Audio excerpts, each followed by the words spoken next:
頭起先，咱要做回來看，在美國總統川普呢，伊有講會找咱熱清朝總統討論這軍售案甲晶片等等的議題。咱總統府秘書長潘明安，伊是表示講，目前還未接到這相關任何這個電話安排。也毋過，其實這台美之間的溝通一直攏是真順遂的。國防部長郭立雄，伊是認為講，這維持台海的和平甲穩定是美國也真認同的政策，所以對這軍購是謹慎也樂觀來看待。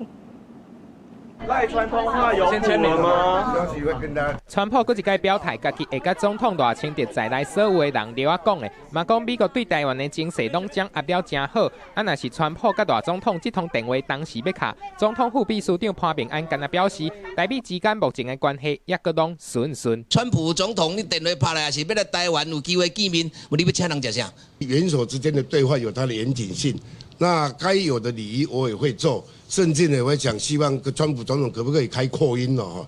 那但是呢，因為涉及到這個國家機密哈，那至於要喝珍珠奶茶或請他吃臭豆腐，我都可以。台美關係這樣子的相關議題的辯論，相關的議題的這些討論，我想在華府會變得非常的激烈。這個過程，我們國安單位有做什麼樣的準備？不管有什麼樣的這些發言。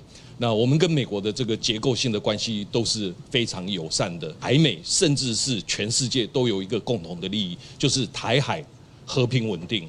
那在這一方面，我們跟美國的立場是一致的，不止立場一致，我們的利益一致。美國國務卿是在賴總統520周年談話了後，閣一再強調，對台灣的政策並無改變，有關是以台灣關係法、美中3公報，甲閣有6項保證做指引。啊，毋過對台灣的軍售敢會受到影響？國防部長郭立雄認為，維持台海和平是美國一直以來的政策，對着軍購，伊是真樂觀看待。不管什麼議題，美國總統可以跟我們的總統來對話，這個屬於外交上的突破哦。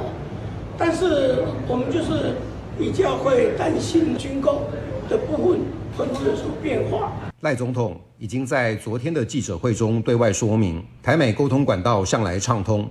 如果有機會，將反映台灣社會的心聲。外交部表示，到時陣除了會強調針對台海穩定，咱國政府是袂去甲人跪，嘛會維持現狀，而且會講到中國才是迫害者，嘛會甲美國講，咱希望軍購會當繼續進行。記者綜合報道。